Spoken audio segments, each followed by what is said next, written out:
KC Weather Lab. Here's Eric's forecast.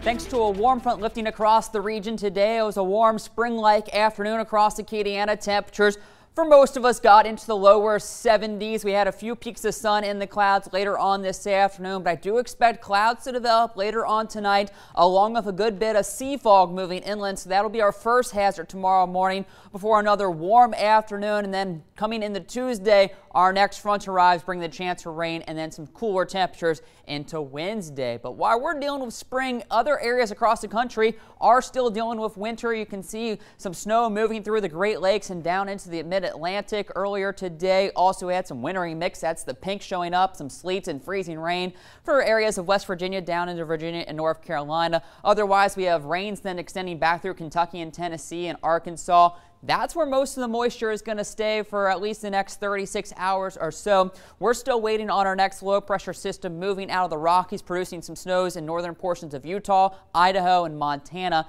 Eventually, that system will then bring the cold front across our area and bring the chance for showers by about early Tuesday morning. But today we had a good bit of cloud cover to start off. You can see as those clouds start to push off to the east, some sunshine began to peek through the clouds, but later on tonight, clouds will be increasing along with the possibility for fog. So temperatures started off in the lower 50s with some of that sunshine and southerly flow. Temperatures got into those lower 70s today, and that's what we're still hanging on to right now. So a very mild night across Acadiana. Temperatures lower 70s to upper 60s across a good portion, but you can see off to the north and northwest up towards Dallas. Still a very chilly day, just 42 degrees, and that's because that warm front was only able to lift about to Monroe and Shreveport. Wasn't able to really get into Arkansas where they've been dealing with that rain. But you do see winds turning a little bit more easterly. They'll get out of the south later on tonight, and that'll push that sea fog over top the region. So visibility's dropping below a half mile. Some locations even getting down to less than a tenth of a mile.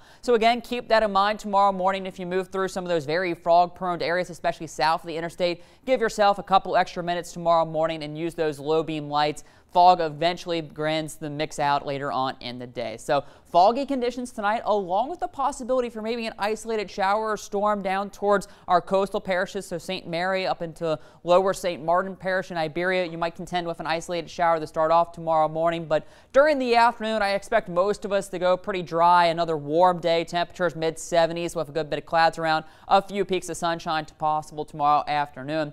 Moving into the evening, that's when we begin to watch our next front out to the west, slowly starting to head our way. This is around midnight, still has most of the rain off to our north and northwest, but you do see some of the darker shades showing up. They'll have the possibility for some severe weather.